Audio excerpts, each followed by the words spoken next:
Hi friends, నా పేరు చరణ్. ఈరోజు టాపిక్ వచ్చేసరికి చాలా ఇంట్రెస్టింగ్గా ఉంటుంది. ఎందుకంటే రీసెంట్గా ఇండియా అమెరికా రిలేషన్స్ ఎలా ఉన్నాయో మనం డైలీ న్యూస్ ఫాలో అవుతున్న వాళ్ళకి కరెక్ట్గా తెలుస్తుంది. సో మన కాన్సెప్ట్ ఏంటంటే ఇండియాకి అమెరికాకి ఏంటి డిఫరెన్సెస్, కొన్ని కీ పాయింట్స్ లేదా కీ డిఫరెన్సెస్ ఏంటో చూద్దాం ఈ వీడియోలో అయితే.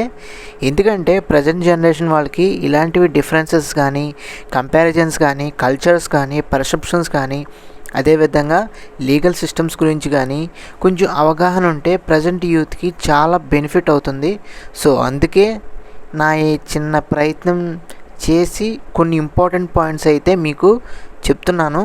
దాన్ని బట్టి మీకు ఒక ఒపీనియన్ ఏర్పడుతుంది ఇండియాకి అదేవిధంగా అమెరికాకి మధ్య ఉన్న డిఫరెన్సెస్ ఏంటో. అఫ్కోర్స్ మంచి నిర్ణయమే ఉండాలి, మంచి నిర్ణయమే ఏర్పడుతుందని నా ఉద్దేశం. సో ఇప్పుడు టాపిక్లోకి అయితే వెళ్ళిపోదాం. ఇండియా అండ్ అమెరికాకి చాలా సిగ్నిఫికెంట్ డిఫరెన్సెస్ అయితే ఉంటాయి. లైక్ దేర్ ఎకనామిక్ స్ట్రక్చర్స్ కానీ ఇవన్నీ కూడా ఇండియాకి అమెరికాకి చాలా డిఫరెన్సెస్ అయితే ఉంటాయి. సింపుల్గా మీకు అర్థమయ్యేలా చెప్పాలంటే యుఎస్లో కాస్ట్ ఆఫ్ లివింగ్ అనేది ఎక్కువ. అదేవిధంగా చాలామంది ఇండివిజువలిజం కల్చర్ని ఇష్టపడుతూ ఉంటారు. బట్ ఇండియాలో అయితే చాలా తక్కువ కాస్ట్ ఆఫ్ లివింగ్ ఉంటుంది మరియు ఎక్కువ ఫ్యామిలీస్ అనేవి జాయింట్ ఫ్యామిలీస్ అందరం కలిసి ఉండాలి అనే కాన్సెప్ట్ అయితే అందరూ ఉంటారు. సో మీకు అర్థమైంది అనుకుంటున్నాను.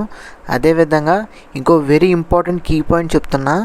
యుఎస్లో స్ట్రిక్ట్ పంక్చువాలిటీ మరియు టాస్క్ ఫోర్స్ అనేది చాలా స్ట్రిక్ట్గా ఫాలో అవుతూ ఉంటారు. ఎస్పెషల్గా చెప్పాలంటే బిజినెస్ సెక్టర్స్లో చాలా స్ట్రిక్ట్గా అయితే ఉంటారు.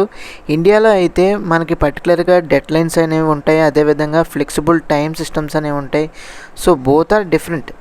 అటు ఇండియా అయినా కానీ ఇటు అమెరికా అయినా కానీ చాలా డిఫరెన్స్ అయితే ఉంటుంది టైమింగ్ పర్సెప్షన్లో. ఇంకా ఇండియాలో మనం ఎక్కువగా పబ్లిక్ ట్రాన్స్పోర్ట్ని ఎక్కువ యూజ్ చేస్తూ ఉంటాం. అదేవిధంగా యూఎస్లో అయితే ప్రతి ఒక్కరికి ఒక ఓన్ కార్ అయితే ఉంటుంది. సో ఇక్కడ పబ్లిక్ ట్రాన్స్పోర్ట్ బెటర్ అంటారా, లేదంటే ఈచ్ పర్సన్కి ఒక కార్ ఉండటం బెటర్ అంటారా? దీని గురించి కింద కామెంట్ సెక్షన్లో మీ విలువైన కామెంట్ అయితే చేయండి. మీ ఒపీనియన్ ఏంటో నేను తెలుసుకుంటాను. సో ఇప్పుడు కొన్ని ఫ్యూ కీ పాయింట్స్ లేదా ఫ్యూ కీ డిఫరెన్సెస్ ఏంటో చూద్దాం ఇండియాకి అదేవిధంగా అమెరికాకి. ఫస్ట్ పాయింట్ వచ్చేసరికి కాస్ట్ ఆఫ్ లివింగ్.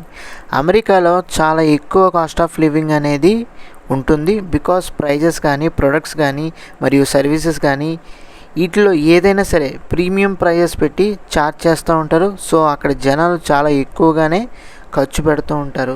మరి ఇండియాలో అయితే కాస్ట్ ఆఫ్ లివింగ్ అనేది చాలా తక్కువ. మనకి రీజనబుల్ రేట్స్లోనే గ్రాసరీస్ కానీ, యూటిలిటీస్ కానీ, డైలీ పబ్లిక్ సర్వీసెస్ కానీ, హౌస్ రెంట్స్ కానీ, హౌస్ ఓనర్షిప్ కానీ ఈజీగా ఇండియాలో దొరుకుతాయి. అదేవిధంగా రెండో పాయింట్ వచ్చేసరికి culture and family. America culture అనేది చాలా డిఫరెంట్గా అయితే ఉంటుంది. ఎక్కువ మంది ఇండివిజువలిజాన్ని కోరుకుంటూ ఉంటారు, ఇండివిజువల్గా ఉండటానికి ఇష్టపడుతూ ఉంటారు మరియు వాళ్ళ పర్సనల్ నీడ్స్ కోసమే వాళ్ళ లైఫ్ని అయితే సస్టైన్ చేసుకుంటూ ఉంటారు. అదే ఇండియన్ కల్చర్లో అయితే అందరం కలిసి ఉండాలని, కలిసి పండగలు చేసుకోవాలని, స్ట్రాంగ్ ఫ్యామిలీ వాల్యూస్ని ఫ్యూచర్ జనరేషన్ వాళ్ళకి తెలియజేయాలని మరియు అందరి చుట్టాలతో కలిసి మెలిసి ఉండాలని ఇండియన్ కల్చర్ ఇలాగా ఆలోచిస్తూ ఉంటుంది. మైండ్ సెట్ అనేది ఇలా ఉంటుంది. సో అందుకే ఇండియన్ ఫ్యామిలీ కల్చర్ అనేది ఎప్పుడూ కూడా ఐకమత్యంతో ఏకమయ్యి కలిసి ఉండాలని చెప్పేసి కాన్సెప్ట్ అయితే ఉంటుంది. ఇంకా మూడో పాయింట్ వచ్చేసరికి పర్సెప్షన్ ఆఫ్ టైం. అమెరికన్ వాళ్ళు ఎప్పుడూ కూడా టైంకి, పంక్చువాలిటీకి, వాళ్ళకున్న స్ట్రిక్ట్ షెడ్యూల్స్కి ఎప్పుడూ కూడా కరెక్ట్గా టైంకి వర్క్ ఫినిష్ చేయాలి అనే థింకింగే ఉంటుంది వాళ్ళకి. బట్ ఇండియన్స్కి అయితే చాలా ఫ్లెక్సిబుల్ టైమింగ్ ఉంటుంది. మనం కొంచెం బ్రేక్ తర్వాత కూడా ఫుల్ కాన్సన్ట్రేషన్తో వర్క్ చేస్తూ ఉంటాం. మరియు ఇండియన్ ఐటీ ఎంప్లాయీస్లో అయితే డెడ్ లైన్స్ కూడా ఉంటాయి. సో ఇండియన్స్కి కంఫర్టబుల్ అండ్ హ్యాపీగా టైంని యూజ్ చేసుకోవటం ఈజీగా అయితే ఉంటుంది. అమెరికన్ టైం పర్సెప్షన్ అనేది వేరు, ఇండియన్ టైం పర్సెప్షన్ అనేది వేరు. ఇంకా నాలుగోది వచ్చేసరికి వర్క్ అండ్ బిజినెస్ కల్చర్. అమెరికాలో వర్క్ అయినా బిజినెస్ అయినా వాటి యొక్క కల్చర్ కానీ రిలేషన్షిప్స్ అనేవి చాలా క్విక్ అండ్ టాస్క్ ఫోకస్డ్గా ఉంటుంది. బికాజ్ వీళ్ళు కమ్యూనికేషన్కి, ఇంటరాక్షన్కి టైం వేస్ట్ చేయరు. వర్క్ అయినా బిజినెస్ అయినా ఫోకస్డ్గా టైంకి అయిపోవాలి. అంతేకాకుండా వేరే ఇంటరాక్షన్స్ కూడా ఉండవు. బట్ ఇండియాలో అయితే వర్క్ అయినా బిజినెస్ అయినా లీడ్స్తో కమ్యూనికేషన్ అండ్ ఇంటరాక్షన్కి కొంచెం క్రూషియల్ ఫీల్ అవుతూ ఉంటారు. అంటే రిలేషన్ బిల్డ్ చేసుకోవటం అంతగా వర్కౌట్ చేయరు అనమాట. బట్ మనం తలుచుకుంటే అందరితోనూ మంచి రిలేషన్ అయితే మెయింటైన్ చేయగలం, మరియు మంచి ప్రొడక్టివ్ టైంని కూడా యూస్ చేసుకోగలం. ఇంకా 5వ point public versus private infrastructure. అమెరికాలో కానీ ఇండియాలో అయినా కానీ పబ్లిక్ లేదనుకుంటే ప్రైవేట్ ఇన్ఫ్రాస్ట్రక్చర్ అనేది చాలా డిఫరెంట్గా కాంట్రాస్ట్గా అయితే ఉంటుంది. అమెరికాలో ప్రతి ఒక్కరికి ఒక కారు, ఒక ఓన్ ట్రాన్స్పోర్టేషన్ అయితే ఉండాలి. బికాజ్ మనం చూసుకున్నట్లయితే అమెరికన్ రోడ్స్ కానీ, స్ట్రీట్స్ కానీ, ఎక్స్ప్రెస్ వేస్ కానీ ప్రతిదీ కూడా చాలా నీట్గా ఉంటుంది. సో ప్రతి ఒక్కరికి ఓన్ కార్ని అఫోర్డబుల్ ప్రైజెస్లో వాళ్ళు ఏర్పాటు చేస్తూ ఉంటారు గవర్నమెంట్ వాళ్ళు. అదేవిధంగా ప్రైవేట్ వాళ్ళు కూడా అదేవిధంగా ఆఫర్స్ని కానీ సేల్స్ని కానీ ఆఫర్ చేస్తూ ఉంటారు. సో కాబట్టి ఎవరికి వాళ్ళు అమెరికాలో ఓన్ కార్స్, ఓన్ ట్రాన్స్పోర్టేషన్ సర్వీసెస్ని వాడుకుంటూ ఉంటారు. బట్ ఇండియాలో అయితే మనం ఎక్కువగా పబ్లిక్ ట్రాన్స్పోర్టేషన్ మీద డిపెండ్ అవుతూ ఉంటాం. బట్ ఇప్పుడు ఇండియన్ హైవేస్ కానీ, ఎక్స్ప్రెస్ వేస్ కానీ చాలా బాగా రోడ్స్ అయితే బిల్డ్ చేస్తున్నారు. కానీ కొన్ని ఏరియాస్లో అయితే, ప్లేసెస్లో అయితే, లొకేషన్స్లో అయితే ఇంకా సరిగ్గా రోడ్ మెయింటెనెన్స్ అయితే లేదు. సో మనం ఎక్కువగా పబ్లిక్ ట్రాన్స్పోర్ట్ని యూజ్ చేస్తూ ఉంటాం. సో ఒకవేళ ఓన్ కారు, ఓన్ ట్రాన్స్పోర్టేషన్ ఉంటే మెయిన్ రోడ్స్లో ఏ ట్రాన్స్పోర్టేషన్ వాడినా ఖచ్చితంగా షెడ్గా అయితే వెళ్తుంది. దీనికి మీరు ఏమంటారో కింద కామెంట్ సెక్షన్లో అయితే కామెంట్ చేయండి. 5th పాయింట్ వచ్చేసరికి సోషల్ హైరార్కీస్. ఈ సోషల్ హైరార్కీస్ గురించి మాట్లాడుతున్నాం కాబట్టి కొన్ని హార్ష్ రియాలిటీ గురించి కూడా మనం మాట్లాడాలి. బికాజ్ అమెరికాలో social hierarchy nothing but respect. అంటే ఈ రెస్పెక్ట్, ఈ గౌరవం అనేది ప్రతి ఒక్కరికి ఇస్తూ ఉంటారు.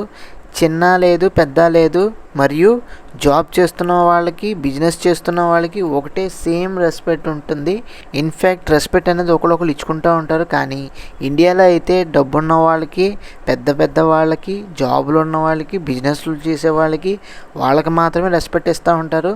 అదేవిధంగా పబ్లిక్లో సోషల్ స్టేటస్ మెయింటైన్ చేసే వాళ్ళకి రెస్పెక్ట్ అనేది దొరుకుతుంది, కానీ గౌరవం దొరుకుతుంది. కానీ కష్టపడే వాళ్ళకి, ప్రతిరోజు చెమట చిందించి, బ్లడ్ చిందించి కష్టపడే వాళ్ళకి రెస్పెక్ట్ దొరుకుతుందా లేదా అనేది ఖచ్చితంగా కామెంట్ సెక్షన్లో కామెంట్ చేయండి. 7వ పాయింట్ వచ్చేసరికి డిజిటల్ పేమెంట్స్. ఈ డిజిటల్ పేమెంట్స్ అనేది బేసికల్గా అమెరికా అయినా, ఇండియా అయినా highly advanced and widely used digital payments చేస్తూనే ఉంటారు. దానికి గవర్నమెంట్ సపోర్ట్ అనేది ఉంటుంది. డిజిటల్ పేమెంట్స్ వల్ల చాలా మట్టికి కౌంటర్లో ఉండక్కర్లేదు. అదేవిధంగా అమెరికన్స్ వాళ్ళు కూడా ఇండియన్స్ని బ్లేమ్ చేస్తూ ఉంటారు, వీళ్ళ కౌంటర్స్లో క్యూ లైన్ ఫామ్ చేసుకుంటూ ఉంటారు అని ఈ విధంగా కూడా ఉంటాయి. బట్ ఇప్పుడు ఇండియా చాలా డిఫరెంట్గా మారిపోయింది, మోడర్న్ ఇండియా కింద మారింది. సో మనం క్యూలో నుంచోవాల్సిన అవసరం లేదు, వెయిటింగ్ లిస్ట్లో ఉండాల్సిన అవసరం లేదు. ఈజీగా, క్విక్గా కామర్స్ కానీ, డిజిటల్ పేమెంట్స్ కానీ ఈజీగా చేయగలుగుతున్నాం. సో అదేవిధంగా full of free and easy delivery, easy logistics delivery accessible ఉంటుంది. అటు అమెరికాలో అయినా సరే, ఇటు మన ఇండియాలో అయినా సరే ట్రాన్స్పరెంట్ ట్రాన్సాక్షన్స్ అయితే మన ఇండియాలో అయితే ఉంటాయి. అదేవిధంగా 8వ పాయింట్ వచ్చేసరికి లీగల్ సిస్టమ్స్. ఈ లీగల్ సిస్టమ్స్ గురించి మాట్లాడుకున్నట్లయితే అమెరికాలో లా అండ్ ఆర్డర్, లా సిస్టమ్స్లో కానీ, ఫెడరల్ సిస్టంలో కానీ వాళ్ళ గవర్నమెంట్లో ఫుల్ పవర్స్ ఉంటాయి. అండ్ ఎస్పెషల్గా స్టేట్స్కి ఫుల్ స్ట్రాంగ్ పవర్స్ అయితే ఉంటాయి over anything on law system అనమాట. బట్ ఇండియాలో అయితే ఫెడరల్ సిస్టమ్ అయినా, ట్రాన్స్పరెంట్ అయినా, స్టేట్స్ కన్నా సెంటర్కి ఎక్కువగా పవర్ అయితే ఉంటుంది. లా సిస్టమ్ కంట్రోలింగ్ పవర్స్ అనేవి సెంట్రల్ గవర్నమెంట్కి ఎక్కువగా ఉంటాయి కంపేర్ టు రీజనల్ స్టేట్స్కి. ఇంకా 9వ పాయింట్ వచ్చేసరికి ఫుడ్ కల్చర్.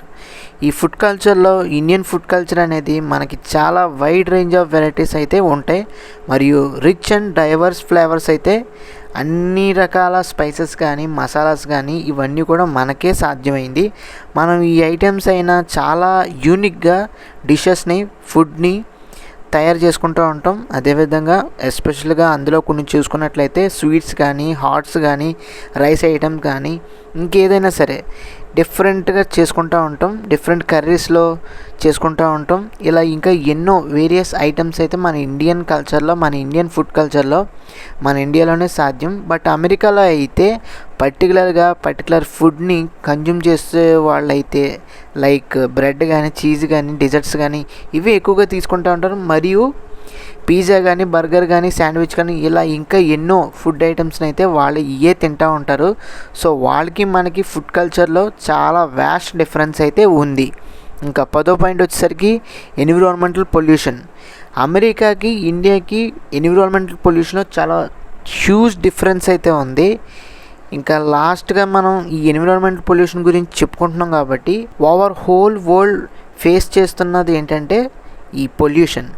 బట్ అమెరికా అయినా సరే ఇండియా అయినా సరే రెండు తగిన ప్రికాషన్స్ కానీ రూల్స్ అండ్ రెగ్యులేషన్స్ కానీ పొల్యూషన్ మీద తీసుకుంటున్న ప్రతి ఒక్కటి ఏవైతే ప్రికాషన్స్ ఉన్నాయో అది అమెరికా అయినా సరే ఇండియా అయినా సరే కొన్ని సివియర్ ఛాలెంజెస్ని అయితే ఫేస్ చేస్తున్నాయి. ఆ ఫేస్ చేసిన వాటిని రెక్టిఫై కూడా చేస్తున్నారు ఏదో విధంగా. మెయిన్గా చూసుకున్నట్లయితే మన ఇండియాలో మెయిన్ సిటీస్లో అయితే ఫుల్ ఆఫ్ పొల్యూషన్ ఉంటుంది. ఇండస్ట్రీస్ నుంచి కానీ ఫ్యాక్టరీస్ నుంచి కానీ వెహికల్ పొల్యూషన్ నుంచి కానీ చాలా రీజన్స్ అయితే ఉంటాయి. వీటి వల్ల మనకి పొల్యూషన్ అనేది ఏర్పడుతుంది. సో ఈ రెండు కంట్రీస్ అనేవి కూడా వాళ్ళకైనా మనకైనా సరే హ్యూజ్ లెవెల్లో పొల్యూషన్ అయితే ఏర్పడుతుంది. బట్ అమెరికాలో ఈ సోలార్ ఎనర్జీ కానీ లేదనుకుంటే మిగతా గ్రీన్ ఎనర్జీ కానీ ఎక్కువ కన్జ్యూమ్ చేయటం వల్ల వాళ్ళు కొంత మట్టికి పాపులేషన్ అయితే పొల్యూషన్ అయితే తగ్గించుకోగలిగారు. బట్ ఇండియాలో అయితే ఇంకా మనకి ఈ పొల్యూషన్ కానీ పాపులేషన్ కానీ కొంచెం రెడ్యూస్ అవ్వాలి. ఎందుకంటే బెటర్మెంట్ కోసమే ఇదంతా. కొన్ని ఛాలెంజెస్ అయితే ఫేస్ చేస్తున్నాం కాబట్టి దాన్ని ఓవర్కమ్ చేయాలంటే డెఫినెట్గా పొల్యూషన్ కానీ పాపులేషన్ కానీ మనం రెడ్యూస్ చేయాల్సిన అవసరం అయితే ఉంది. సో ఫైనల్గా చెప్పేది ఏంటంటే ఇండియా అయినా సరే అమెరికా అయినా సరే కొన్ని దాంట్లో సిమిలర్గా ఉండొచ్చు కానీ బట్ కొన్ని విషయాల్లో చాలా డిఫరెంట్ అయితే ఉంటుంది. కానీ మన ఇండియా హిస్టరీ కానీ మన ఇండియన్ కల్చర్ కానీ మన ఇండియన్ ట్రెడిషన్ విషయాల్లో కానీ మన ఇండియన్ ఎథిక్స్ అండ్ వాల్యూస్ విషయంలో కానీ ఎప్పుడు కూడా టాప్ నాచ్లోనే ఉంటుంది. రియాలిటీ అయితే కొంచెం సైడ్ ట్రాక్ అయినా బట్ ఫ్యూచర్లో మెయిన్ ట్రాక్ అయితే వస్తాం. ఇవన్నీ కూడా మన కంట్రీయే ఒక ఇన్స్పిరేషనల్ కంట్రీగా మారుతుంది. ఇండియా ఈజ్ అన్ ఇన్స్పిరేషనల్ కంట్రీగా ఉంటుంది, అవుతుంది, అంతే. ఇంకా అంతమించి చెప్పేదేం లేదు. అమెరికా అయినా సరే ఇండియా అయినా సరే నేషనల్ ఇంట్రెస్ట్ని బట్టే ఒకళ్ళొకళ్ళు ఫ్రెండ్షిప్ అయితే చేసుకుంటూ ఉంటారు, ఒకళ్ళొకళ్ళు బెనిఫిట్ అవుతూ ఉంటారు. సో ఇది ఫ్రెండ్స్ వీడియో అయితే. మీకు నచ్చినా తప్పకుండా మన ఛానల్కి లైక్ చేయండి, షేర్ చేయండి, సబ్స్క్రైబ్ చేసుకోండి. Thanks for watching.